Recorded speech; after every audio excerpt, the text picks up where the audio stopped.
kinabahan din ako guys. Kinabahan din ako guys. Abi, Kalinga Prab, kinabahan sa EDSI. So yun, magandang araw at isang pagpalang araw po sa ating lahat mga Kalingap. Welcome back po muli sa ating munting channel.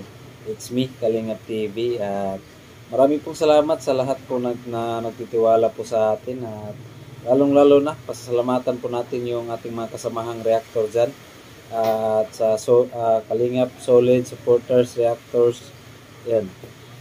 Shoutout po sa ating lahat, at kay Kuya Bal Santos Matubang, at kay Ate Edna Vlogs, at Kalingap Prab.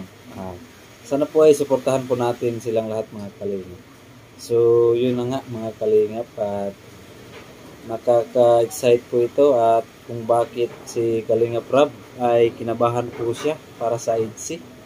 So yun, meron po tayong mapapanood na kaunting video clip, at samahan niyo po akong panoorin ito. Tara, let's go! Ayan, let's go. Yes, nagsorry naman si Biancy kaagad. Kasi yung parang yung program kasi minamadali na rin kasi gurutom na rin yung tao. Lunch time. Grabe yung ribbon cutting na yun, di ko makakalimutan yun. Grabe. Kasi may andun si si Gob, si Conyo Bicolano, si former Vice Mayor. Kumusta na kayang Rachel? Yan po, abangan niya rin po yan, Rachel. Kung ano na ba nangyari dun sa dalawang yun. Ang dami niyo pong abangan po mga Kalingap. Kaya thank you po sa inyo. Alright. Biancy, pero ito naman ang issue sa EDSI guys. Nakalimutan ni Biancy pasalamatan si EDS. Pero huwag na po natin gawing big deal yun. Huwag na natin gawing big deal. Kasi sa tingin ko parang parang given na yun for Biancy. Hindi na si EDS iba sa kanya eh. Parang si Edo ay napaka-close na nilang masyado. Sa sobrang close, parang nakalimutan na niya na dapat niyang pasalamatan ba o ano man. And syempre, naunahan din ang kaba. Parang ganun ba? Naunahan ang kaba. Ikaw ba naman, gobernador yung nasa harap?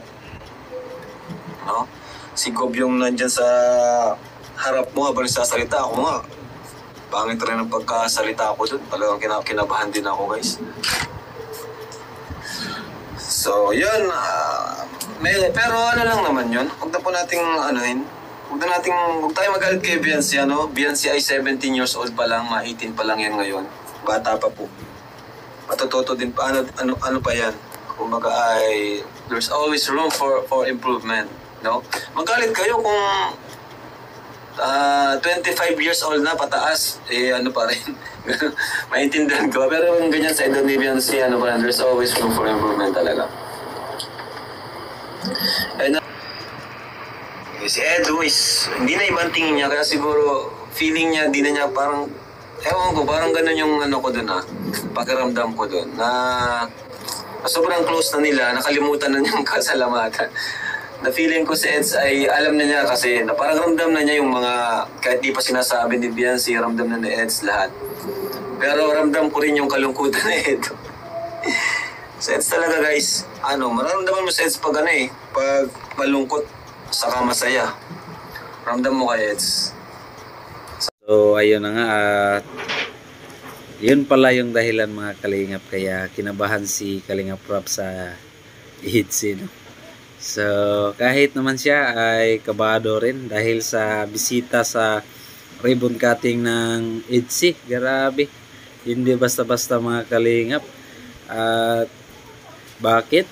Dahil isa lang namang gobernador yung bisita ni Biancy sa kanyang ribbon cutting.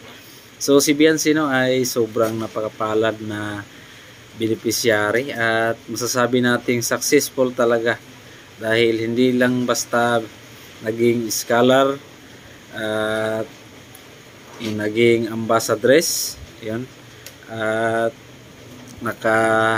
nagkaroon rin si Biancy, mga kalingap, ng napakalaking bahay na sa kanya tinupad yung pangarap ni Kalingap Rab na sana makapabahay siya ng malaking pabahay na katulad sa ginagawa ngayon nila na pabahay ni Biancy. So kahit na anong mga pagsubok na dumaan sa Team Kalingap, sa pabahay kay Biancy, alam naman natin kung ano yung mga pagsubok na dumaan, at salamat sa Diyos ay natupad pa rin ito at nagiging successful. So yun. At isa na rin yun sa lahat ng nagtitiwala kay Kalingap Rab, ng mga viewers. Maraming salamat po sa inyong lahat. At sa lahat ng nagdarasal na mas successful sana yung bahay ni Biancy, at sa lahat ng nag-sponsors, tumulong. So ayan, isa po kayong lahat sa naging dahilan kung bakit napaka-successful yung bahay ngayon ni Biancy. At yun, sana po ay nagustuhan nyo po yung kaunting reaction video natin ngayon, at huwag nyo pong kalimutan na mag-like, comment, subscribe, at kita-kits, at maraming salamat at God bless po sa ating lahat, mga kalingap. Bye-bye!